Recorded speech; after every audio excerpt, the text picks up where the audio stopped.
Morning, children. It's Grandma Carla with more of the Cul-de-sac Kids and the Crazy Christmas Angel Mystery.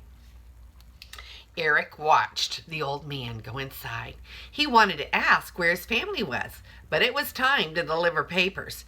Eric got up and brushed the snow off of his knees. He crossed the street to Stacy Henry's house.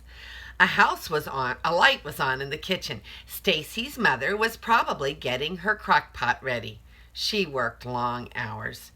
Eric opened the storm door. He tried not to shake the Christmas wreath. Then he put the newspaper inside.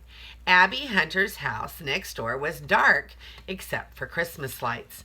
Around each window, red, white, and green lights flashed on and off, on and off. Next came Duncan's house. His real name was Edward Mufflin, but nobody called him that. He was Duncan, the hottest third-grade basketball player around. Eric opened the storm door. He placed the newspaper inside. Eric did the same thing at each house. He wanted to keep the papers dry for his customers. Someone was up early at Dee Dee Winter's house, probably her dad. Mr. Winters had a long drive to work in the mountains. And Eric turned left at the end of the cul-de-sac. He had a bunch more houses to go. The sky was turning grayish pink. It would be dawn soon. At last, Eric headed home. His mother's hot blueberry oatmeal was waiting. In the corner of the kitchen, his grandpa's birds chirped their morning song. 3 canaries and a pair of parakeets. Soon, Eric heard Abby Hunter's whistle. The cul-de-sac kids were heading for Blossom Hill School.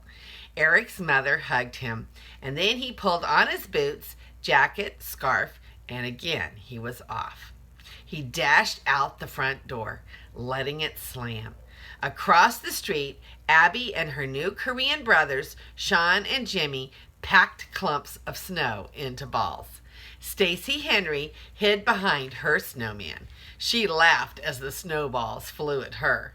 Dee Dee Winters was halfway down the cul-de-sac, skipping through piles of snow. She strapped on her red backpack. It was probably filled with Christmas cookies for her teacher. Dee Dee was the best first-grade cookie maker ever. Carly Hunter, Abby's little sister, followed Dee Dee. They were best friends. They giggled and kicked the snow in the street.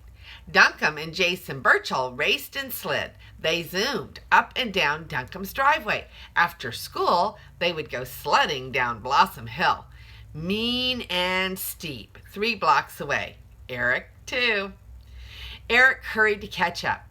His pants stuck to his knees. It was from kneeling in the snow, spying on the new neighbor. "Wait up," he called to Duncan and Jason. Abby ran up to him. "What took you so long today?" Eric pointed to the house with the moving van. "I wanted to see who was moving in." Stacy tossed a snowball to Abby. Abby caught it and threw it back. Were you spying, Eric?" Stacy asked, grinning. "Just welcoming the new neighbors," Eric said, grinning. "There's only one," said Stacy. Eric pulled out his wet jeans. "Who says?" "Abby does," Stacy insisted. "You sure there are no kids?" Eric said. Stacy nodded. "Right now, Sean and Jimmy are the newest kids on the block." She chased Abby's brothers. They were too fast for her. Eric tromped through the deepest snow that he could find. He grumbled under his breath. "I hope they're wrong," he whispered. "Who wants to live all alone?" Eric felt sorry for the old man. He remembered when he and his mother were alone. It was after his father had died in Germany.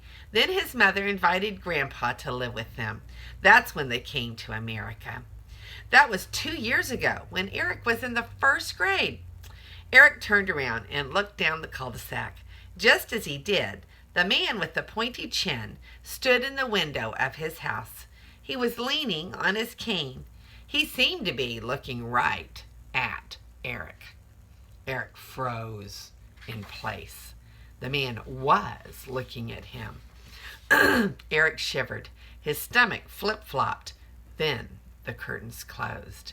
Eric turned around. He ran to catch up with his friends, but all he could think of was the man at the end of the cul-de-sac. Why is he alone? Is he as creepy as he looks? The bell rang as Eric started across the schoolyard. "Wait for me," he called.